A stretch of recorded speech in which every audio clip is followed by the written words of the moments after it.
ça secoue sec. Ce sont les agitateurs du Hainaut sur CNO. CNO.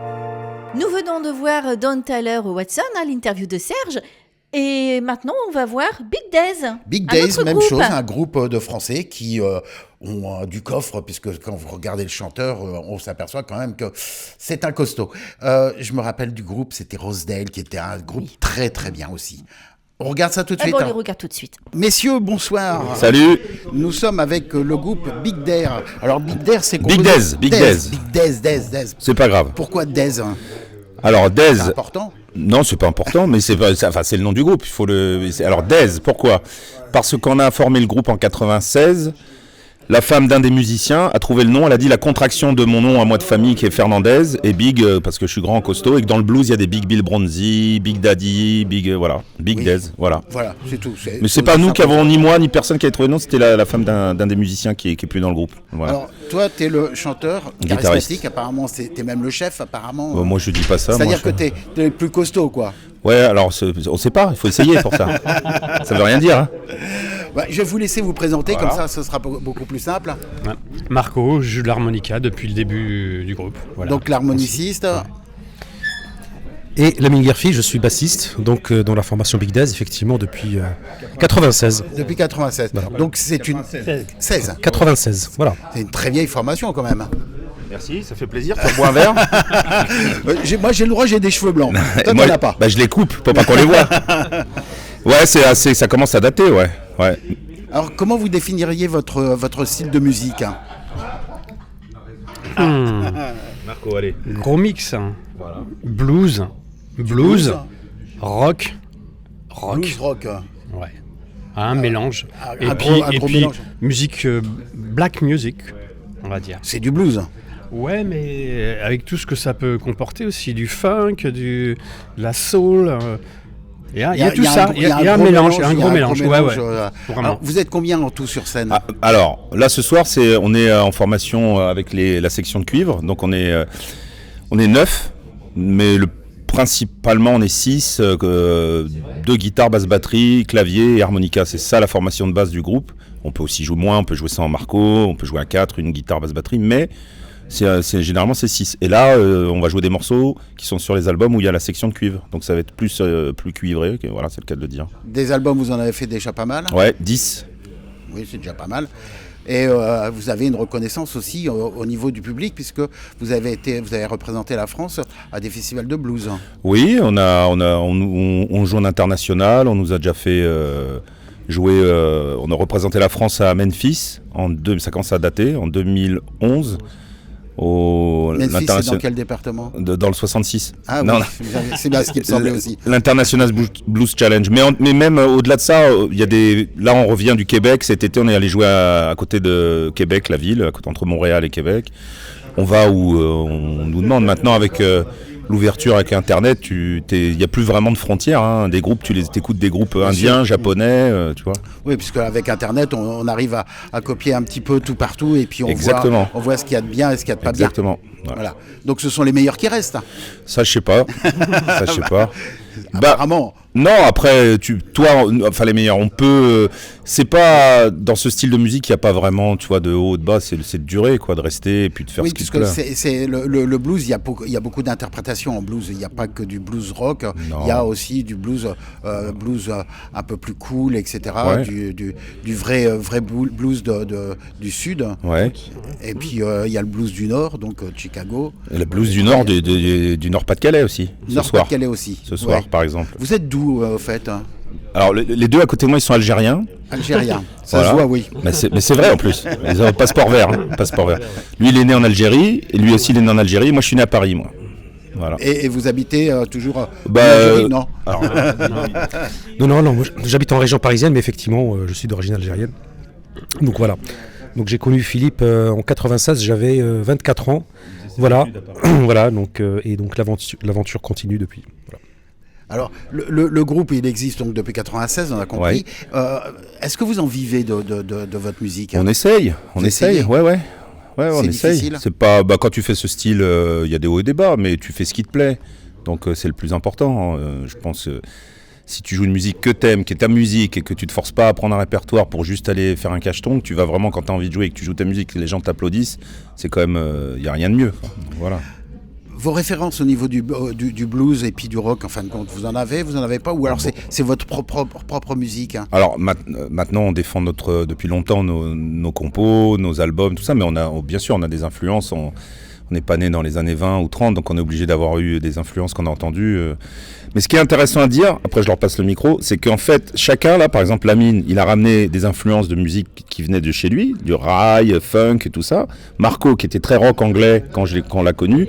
Et moi, j'étais plus blues américain, Chicago, les Blacks, et qu'on adore toujours. Et il y a ce mélange qui s'est mis dans les compos, en fait, des trois. C'était le son du groupe, quoi.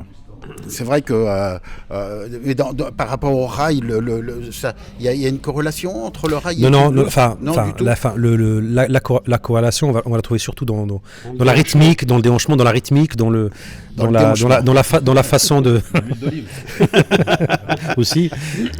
Non, mais rythmiquement, effectivement, le blues a hérité évidemment de rythmes africains entre autres.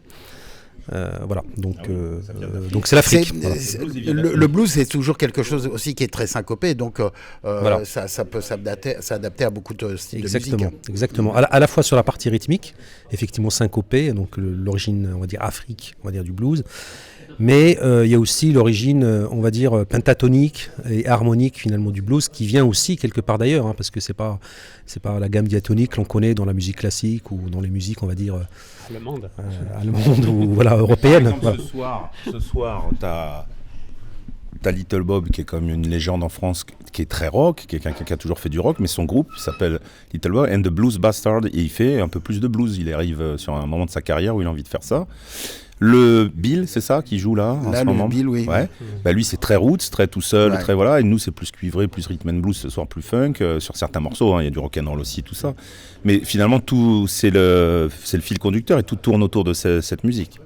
Mais j'insiste pour dire qu'on est tous ce soir des musiciens qui jouent du blues ou du rock'n'roll ou du delta blues. Mais il n'y a pas de bluesman ce soir. Bluesman, pour moi, il doit être black et il vient d'Amérique, quoi. Tu vois. Il n'y a pas de bluesman. Mais ça, c'est mon opinion. Ils n'ont pas toujours été black et puis ils ne venaient pas tous d'Amérique. Ah, si.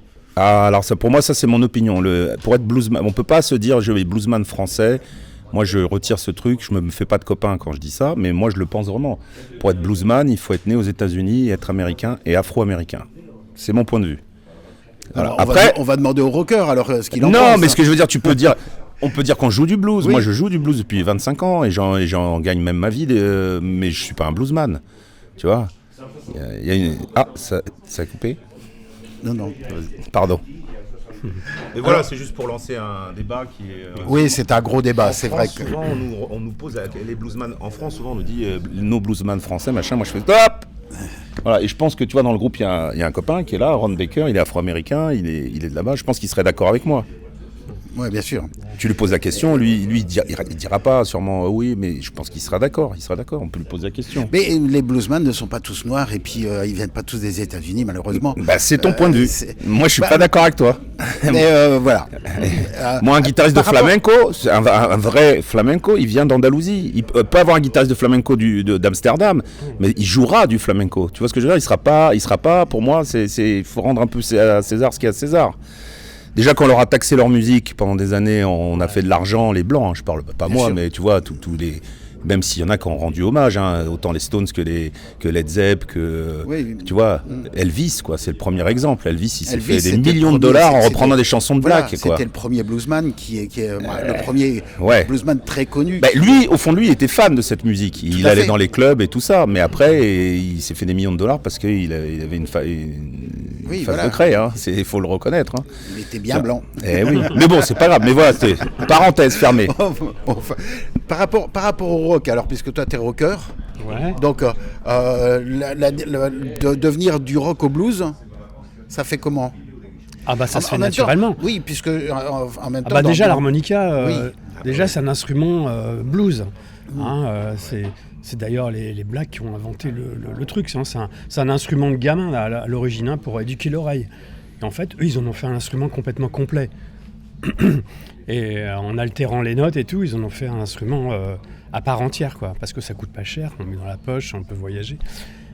Voilà, mais après le rock, Ça vient naturellement. Hein.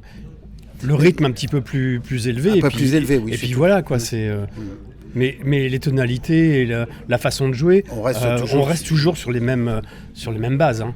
Alors, c'était quoi, toi, tes influences à l'époque? Laquelle? Parce que moi, j'ai 67 ans. J'en ai qu'un de plus. J'ai plusieurs époques. Non, mais moi, c'est Jiggles Band, c'est Nine Below Zero, c'est Dr. Feelgood. Les Clash. Aussi les Clash, aussi toute la période de 77, de London Calling. Plutôt tout ça. punk, hein, quand même. Ouais, mais c'était rock. Punk, pour moi, ça ne veut pas dire grand-chose. C'était l'énergie que ça donnait. C'était rock. Ouais. C'était le rock. Les Dr. Feelgood, c'est du blues aussi, le pub rock. Oui. Le pub rock, il y a du blues dedans. Quand tu les entends jouer. Je les ai vus. C'est un groupe anglais, mais ils jouaient du blues. À l'époque ancienne, d'ailleurs, quand Little Bob y passait. Bien sûr. C'était la même époque. Hein. Et les Stones aussi, c'est du blues. Au début, c'est un groupe de blues, avec un camion, avec Stu qui les faisait tourner. Ils faisaient que des reprises de Chuck et des reprises de Muddy Waters au début, c'est ça. On continuerait le débat pendant des oui, voilà, il faut que vous allez vous habiller. On peut vous suivre comment? Facebook, la page. Alors il y a d'abord un site internet, c'est bigdez.com. Il y a une page Facebook, il y a une page Instagram, effectivement, Bigdez officiel. Voilà, donc je pense qu'il y a... Avec ça devrait suffire. Voilà, ça devrait suffire. Ce sera déjà pas mal. Exact. Je vous remercie, messieurs. Merci et puis à toi. alors, je vous souhaite un bon concert. Merci à vous.